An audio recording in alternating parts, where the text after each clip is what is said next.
어서오세요. 책벗 인생입니다. 앞전 영상에 이어 이번에도 웃음을 드리는 해학 한 편 준비하였습니다. 까막눈 새신랑이 말하는 입춘방은 아주 특별하다고 하네요. 무슨 내용인지 지금 바로 들려드리겠습니다. 구독과 좋아요, 댓글로 사랑 부탁드립니다. 옛날 어느 지역의 한 처녀가 어떤 고을로 시집을 갔다. 시집을 가서 보니 남편이 눈뜬 장님으로 난 놓고 기억자도 모르는 그야말로 까막눈이었다. 게다가 아주 쥐정신이라 뭘 들어도 금방 잊어버렸다. 아내가 그런 남편에게 글을 좀 가르치려 해도 도무지 글자 한자를 못 깨치는 상황이 벌어졌다.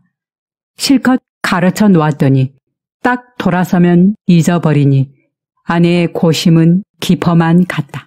그러나 아내는 글자를 온 집안의 바람벽에 붙여놓고 들며 가르치고 나며 가르치고 별짓을 다 해가며 지극정성을 쏟았다.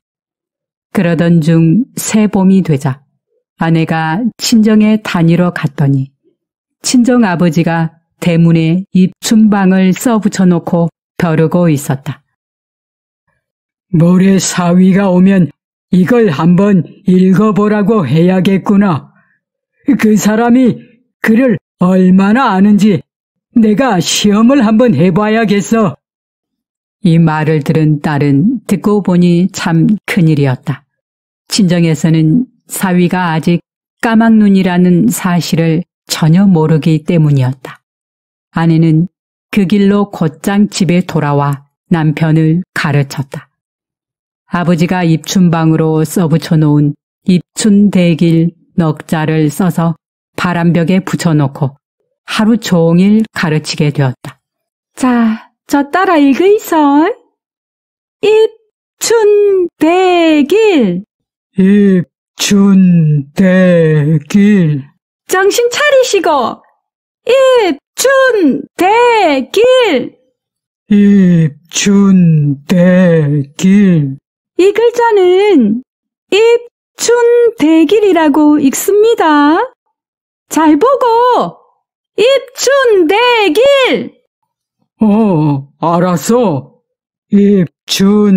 입춘대길. 이렇게 아내가 한 300번 가르치고 난 다음에 또 물었다. 자, 이제 혼자 한번 읽어보이소. 이 글자 어떻게 읽지?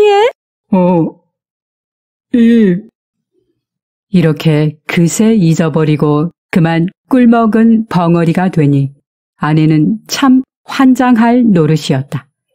그래서 도저히 안 되겠다 싶어 아내가 한 가지 흡족한 계책을 생각해내었다. 무엇인고 하니 글자고 뭐고 간에 그냥 입춘대길 넉자를 통째로 외우는 방법이었다. 이제 이틀 후에는 친정집에 가야 하거든요. 가면 아버지가 대문에 있는 입춘방을 읽어보라고 하실 텐데 창피당하지 않으시려면 이 글자를 꼭 통째로 외우셔야 합니다. 게으름 피지 마시고 잠잘 때 빼고는 부지런히 외우이소. 알겠지? 알았어. 입춘대길. 친정 갈 날이 다가오자 더 이상 안 되겠다 싶어 남편을 다그쳐 아내는 글자를 볼 것도 없이 그저 대놓고 통째 자꾸 외우게 하였다. 그러자 남편은 밥을 먹으면서도 입춘대길, 뒷간에 가서도 입춘대길, 앉아서도 입춘대길, 누워서도 입춘대길, 걸으면서도 입춘대길, 이렇게 밤낮으로 외웠다. 돌도 10년을 보고 있으면 구멍이 뚫린다고 며칠 동안 이렇게 했더니 이젠 제법 외우게 되었다. 그렇게 뼈 빠지게 외워서 이윽고 처가에 갈 날이 되었다. 집을 나서기 전에 아내가 남편에게 신신당부를 하였다. 제 말 잘 들으이소. 우리 집 대문간에 딱 들어서면 글자 쓴 종이가 붙어 있거든요. 그걸 아버지가 읽어보라고 하면 덮어놓고 입춘대길이라고 말하이소. 알겠지? 입춘대길예? 입춘대길입니다. 알았어. 내 꼭 입춘대길 이렇게 말하리다. 그러고는 처갓집을 가면서도 내내 입춘대길을 외웠다. 드디어 처가에 도착하여 대문간에 썩 들어서니 아닌 게 아니라 흰 종이에 글자 넉자 쓴 것이 딱 붙어 있었다.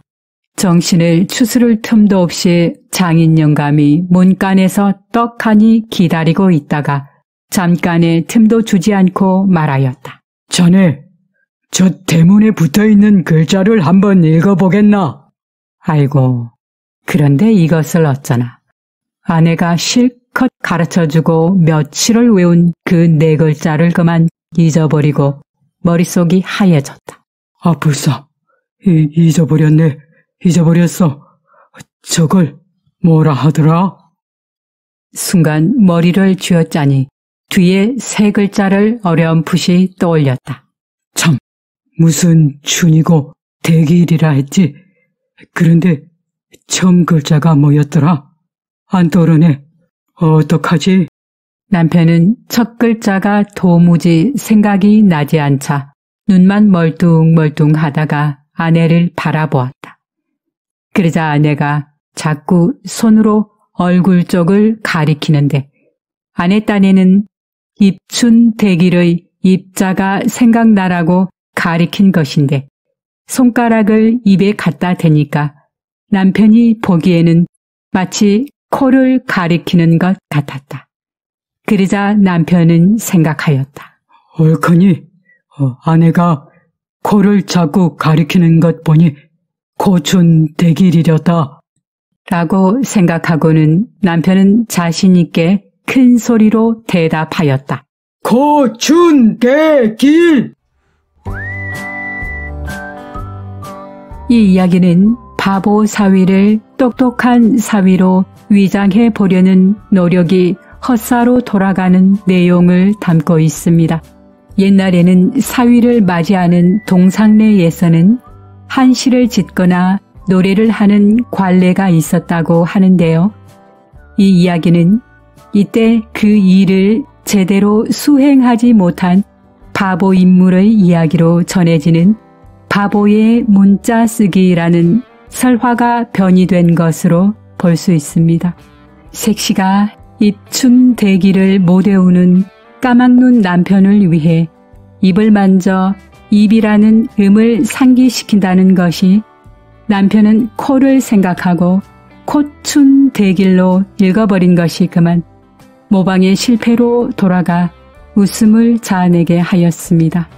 물론 간단하고 단순한 실수로 드러나게 표현했지만 이 이야기는 무지함을 숨겨보려는 인물에게 결정적인 모욕을 가함으로써 당사자를 조롱하는 것은 물론이고 그 주변 인물들의 실속 없는 허세와 풍자를 담고 있습니다. 오늘 이야기는 여기까지입니다. 다음 영상은 더 유익하고 재미있는 내용으로 찾아올 것을 약속드립니다. 시청해 주셔서 감사합니다.